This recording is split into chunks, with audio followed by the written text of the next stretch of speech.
Good morning, my fellow Diablo 3 heavy metal horror fiends. It is a wonderful day. They chopped my arms off. It's a wonderful day here in Australia. The sun is shining. The conditions are just right for monster slaying. And today we're talking about the Mundunugu Death's Breath speed farming build for the Witch Doctor class. Now, I did do a bit of a demonstration on how awesome this build is and how good it is and efficient to farm. There's a few things that I was testing out and I wasn't too sure what to go with. So it is going to be dependent on your personal playstyle. So if there's something you don't like here, or if you think you should swap something out, by all means, do it. This is just my opinion on what the best setup is for solo speed farming and Death's Breath farming. So we'll open up the gear, go through this first, and then I'll tell you about some of the other items and changes that you can go with. It just depends on your personal playstyle. So everyone's entitled to their opinion, and a lot of things work better for some people, and for other people they don't, vice versa. There's no right or wrong in Diablo 3. That's why it's just an awesome game. So let's go through the build, and also if you want to see a written version on D3 Planner, I'll have the link down below in the description area. So what we're using the Mundunugu head, chest, pants, gloves and shoulders here. Now, instead of Captain Crimson's, which we've been using for Greater Rift pushing, we're using the Sage's Journey set. So I've got the belt, Sage's belt, and Sage's boots. Going back up here to the amulet area, we are using the Flavor of Time. Nemesis braces, definitely very important for your bracer slot there. The rings that I'm using, Ring of Royal Grandeur, which you can also put in Canon's Cube, doesn't matter as long as you have it equipped, but very, very important there.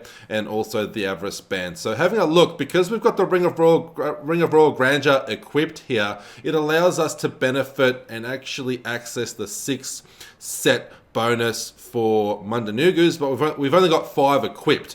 So Ring of Royal Grandeur, very, very important. And for Mundunugus, as you can see, for 2 pieces, the bonus is Big Bad Voodoo now follows you and lasts twice as long. For 4 pieces, gain 60% damage reduction for 30 seconds when you enter the Spirit Realm, which is your Spirit Walk, for those of you that aren't aware. And for the 6 set bonus, Spirit Barrage deals 20,000 increased damage plus an additional percentage equal to 5 times your mana regeneration. Now, looking at Sages, what you get, because we've only got 2 Sages equipped, but because we have the Ring of Royal Grandeur equipped as well, we can benefit from that and we get access to the 3 set bonus, which is what we want here. Double the amount of Death's Breath that drop. So if you kill an elite pack in Torment 16, commonly or frequently that elite will drop 4 Death's Breath, and in this case you're going to get 8 Death's Breath. So it's going to double every drop, and it's definitely beneficial. It's a very much needed material for this game. And also working down below here, I'm using Ingeom. Again, we can swap and change weapons through Canon's Cube and also what's equipped. It just depends on how good your roll is. I think I have the Barber equipped in Canon's Cube, but obviously I didn't have a good Barber roll, so I'm just using Ingeom. This is an ancient, but once again, you can swap and change, try new things. This is very important because our cooldowns are reduced by 8 seconds for 15 seconds after killing an elite pack. Because it's a speed farming build, we're going to be moving so quickly. Most likely we're going to be killing elite packs more frequently than 15 seconds. So we're going to have that cooldown and we're going to be able to use our Spirit Walk pretty much most of the time, 100% of the time, for the majority of our speed farming, Death's Breath farming runs. And very importantly, Gazing Demise here as well. So looking at Canon's Cube, I've got Ring of Emptiness and the Mask of Joram and also the Barber. Now, what I was trialing was I really wanted to use Wormwood. However, there's just no room for Wormwood, and I just think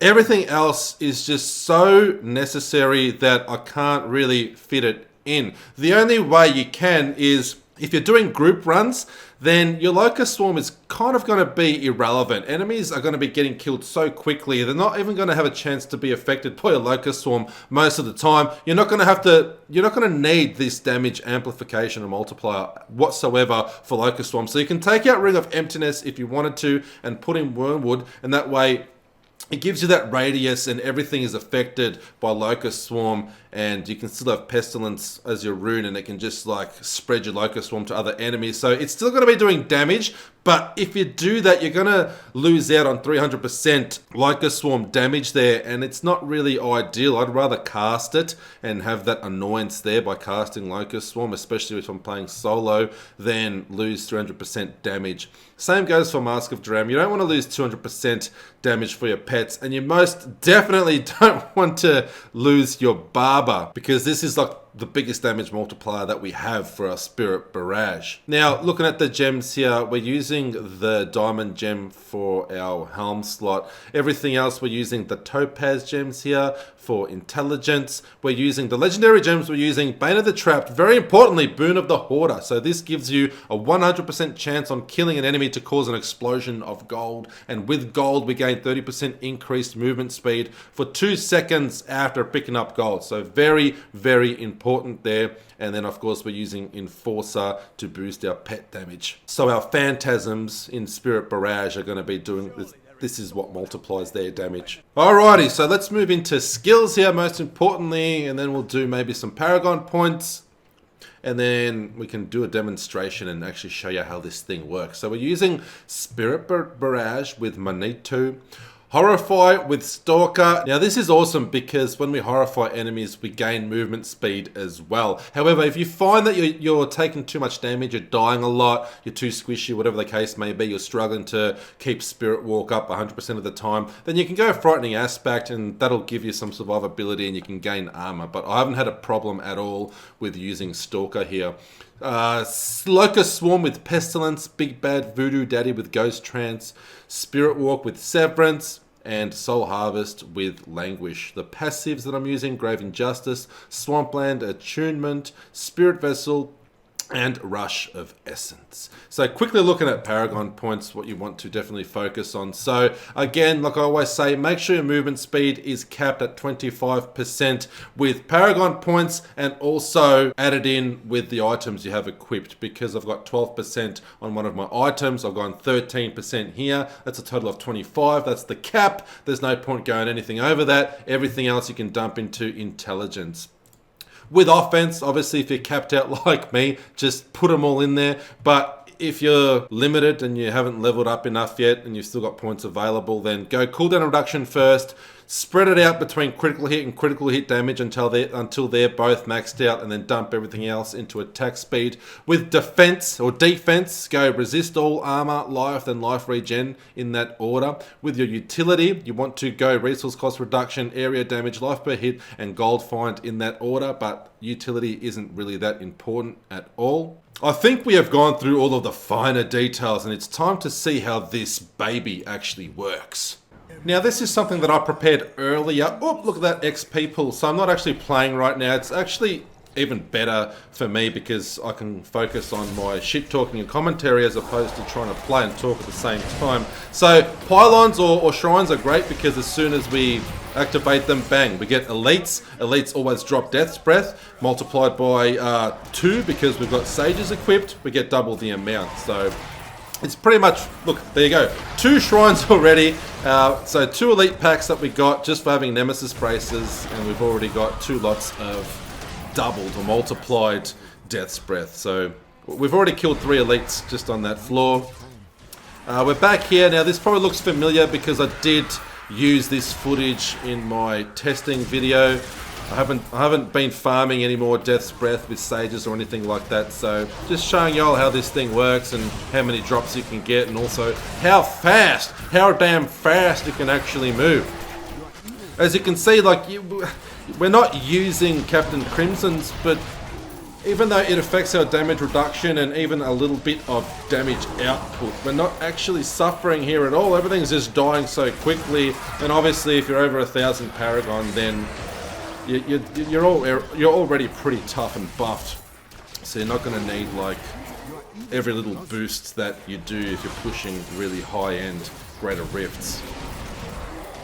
So y'all get the idea. That's how we farm Death's Breath. Very fast, very efficient. Here we go, another pylon, another shrine. It's just awesome. This isn't even like a really good level, to be honest with you, so There are a fair few elites. There were, like, we've been lucky with shrines here, so Nemesis Braces definitely becomes helpful when you've got a lot of shrines happening.